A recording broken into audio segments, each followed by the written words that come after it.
Okay, going back to Michael Tessarian, michaeltessarian.com. Michael, I want to go to some calls here in about 10 minutes or so, but continue with the technological control grid, and you talk about them clamping down the next 3 years or so. Really, I mean, people think we've already seen an intensification of operations by the globalists.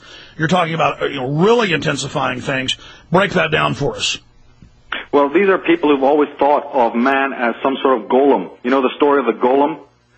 And even coming out of the New Age movement, all this stuff about the Greys, I believe that that's been infiltrated, and a lot of that is disinformation, to prepare us to be not only afraid, of course, of some sort of off-world invasion. That is science fiction, but it works well to prepare people for what's coming.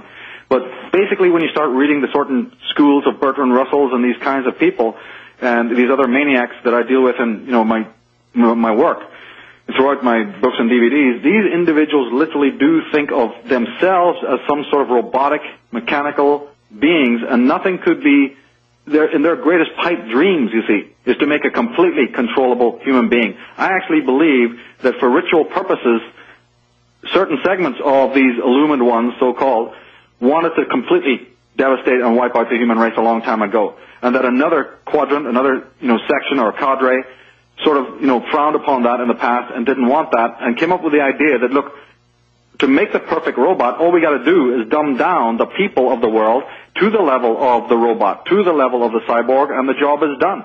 And that's basically where we're at. That's where we've been up until now.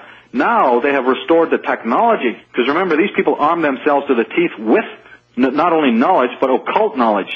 And so that what I am not a person who's a Luddite. I am all for technology, but I do not want technology in the hands of occultists who are working from, occult knowledge and then arming themselves with this technology. This is the problem, and this is also a message to those who are working in these technological sort of enclaves. They got to be aware of this and research this to find out about the occult ideologies that are behind these technical orgs and behind some of these, people's champions within the Genome Project and with some of these materialist philosophers and scientists who are just itching to create the global village. And that, through the electronics,